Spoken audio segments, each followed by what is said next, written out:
Salut Facebook Live, bon mercredi. Euh, Tant de choses à dire. Euh, Aujourd'hui, c'est probablement la journée la plus difficile euh, pour moi pour respecter mon engagement de 365 jours. C'est pas mal aujourd'hui que je ressens le défi ultime, qui est celui de me présenter, de me mettre la face publiquement sur les réseaux sociaux. Pour plusieurs raisons. Ben, je suis défigurée déjà, ça aide en rien. Mais je suis défigurée parce que mon système immunitaire est complètement à plat. J'en parlais hier. Je suis vraiment brûlée.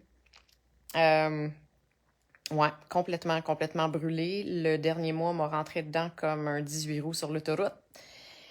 Après ma retraite, la pression a redescendu.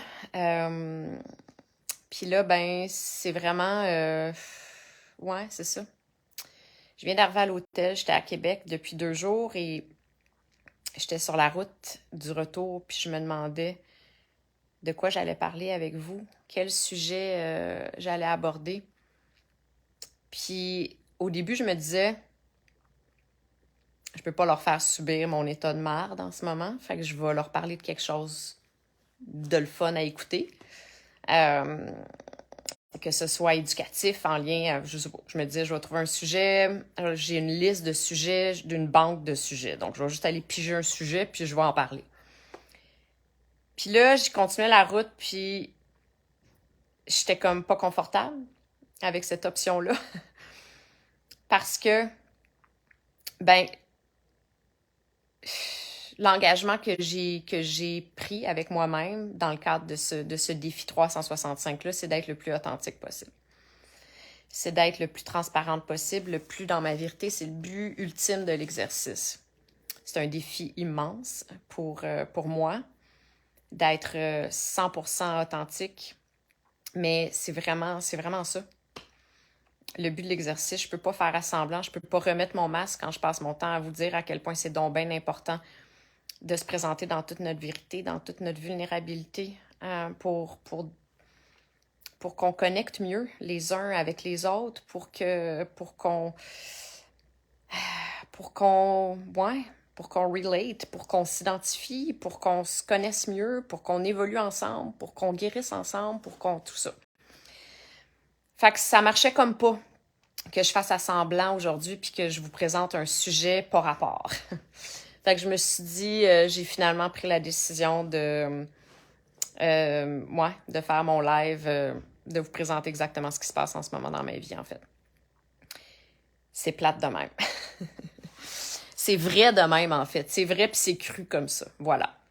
On pourra pas dire que Émilie, elle a fait à semblant dans son défi 365. Ouais, donc, ce qui se passe, c'est que depuis lundi, depuis que la pression de la retraite que j'animais cette fin de semaine est tombée, ben, l'accumulation de mon dernier mois m'a rentré dedans, vraiment. Le stress du déménagement, de tout l'exercice qu'a été celui de élaguer mon appartement où j'ai habité pendant 22 ans, un 7,5. Bon, tout le défi physique que c'est. Ensuite, la préparation de mon déménagement au Mexique pendant 6 mois. C'est quand même, mine de rien, beaucoup d'organisation. Il y a plein d'affaires. Je ne rentrerai pas là-dedans, mais c'est une liste infinie de patentes à organiser, à faire. Ensuite, bien évidemment, l'organisation de la retraite, ça aussi, c'était gros. C'était vraiment gros. Il y avait plein de choses, plein de choses à faire. Puis, ben, il y a aussi les stress de santé. Parce que, ben, mine de rien, à travers tout ça, j'ai plusieurs rendez-vous à l'hôpital parce que il y a 2 affaires qui sont ressorties des derniers tests que j'ai faits dans les derniers mois, dont, si vous me suivez, vous le savez déjà, mais je vais le répéter. Après un cancer du sein, on fait une mammographie par année.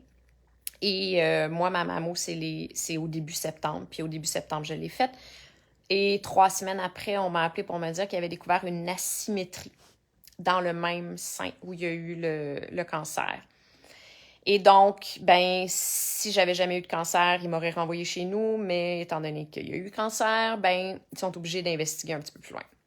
Donc, juste ça, ça implique beaucoup de retour à l'hôpital. Puis ensuite, ben, ils ont trouvé, il y a plusieurs mois, avant la mammo en question, ils ont trouvé, parce qu'ils m'ont fait des tests, ils ont trouvé un genre de kyste. Ils pensaient que c'était un kyste ou ils pensent que c'est un kyste, je sais pas trop, sur le foie. C'est tellement petit que les images sont pas capables de confirmer que c'est un kyste, fait qu'ils sont obligés de faire une biopsie. Puis la biopsie, ben, c'est demain matin à 7h30. Fait que c'est un stress de plus. J'essaie de pas aller là, évidemment. J'essaie d'user de tous mes outils de maîtrise de mes pensées, de mon mindset pour pas aller là. Mais quand tu es fatigué, ben, tu es plus vulnérable, puis c'est plus difficile. C'est un exercice qui est plus complexe quand tu es fatigué. Je t'émotive. Fait que, ouais, voilà. Alors, ben, c'est ça. Je me suis promis d'être vraie avec vous. Alors, je le suis. La fatigue des derniers mois s'écrit très, très fort en ce moment. La fatigue physique, le stress, le système immunitaire qui en a pris un coup. Comme je vous disais hier, il y a aussi toutes sortes d'affaires qui se sont passées avec mon propriétaire. Je vous en ai pas parlé parce que ça me tentait pas de m'enfarger là-dedans du tout, du tout, du tout. J'avais envie de... Ben, je sentais le besoin de conserver un maximum d'énergie parce que je sais que j'en ai besoin plus que jamais en ce moment. Mais ce qui s'est passé, c'est que le lendemain, en fait, le jour de mon déménagement, j'ai tout de suite parlé avec mon propriétaire pour lui demander le chèque parce que ben, la raison pour laquelle je pars, c'est qu'on s'est entendu sur un certain montant parce qu'il n'y avait pas le droit de m'évincer. Légalement, il n'y avait pas le droit. Donc, au mois de janvier passé, on s'est entendu sur un montant qu'il allait me donner pour que je parte. Et on a signé un contrat à cette époque, ben, au mois de janvier. On avait chacun une chose à faire. Moi, je devais partir le 30 septembre et lui devait me donner un chèque. Et moi, je suis partie le 30 septembre, mais lui ne m'a pas donné le chèque en question. J'ai déménagé un vendredi, je lui ai parlé le vendredi, il m'a dit les banques sont fermées. Ensuite, le lendemain, c'est le sabbat. Le samedi, c'est le sabbat. Donc, ils peuvent absolument rien faire. Donc, il m'a dit, je peux pas. Samedi, je peux pas. Dimanche, les banques sont fermées. Et puis là, moi, je m'en allais au chalet où je reste tout le mois d'octobre. Le dimanche, je montais à Saint-Sauveur, donc ça devenait un petit peu compliqué. Le lundi, je lui ai demandé est-ce qu'on pourrait faire ça mardi parce que là, je viens d'arriver à la campagne. Je veux pas redescendre lundi. Bon, Et là, il s'est mis à me faire des menaces au téléphone. Il s'est mis à... Écoute, c'était vraiment horrible. Puis je me suis dit à ce moment-là, je vais tout faire pour qu'il me remette mon chèque. Puis ensuite, je vais disparaître. Je ne veux plus jamais croiser cette personne-là de ma vie. Mais la réalité, c'est que ben, je transporte encore un petit... je ne vais pas dire un choc, un trauma, mais... Ça a été vraiment comme une agression. En fait, j'en ai tremblé pendant 24 heures. Il me criait des choses au téléphone, c'était vraiment horrible. Il est allé jusqu'à me dire « Je comprends que tu es une femme célibataire. » Il sait que je suis pas mariée. Dans leur culture à eux, c'est inacceptable, une femme qui est pas mariée.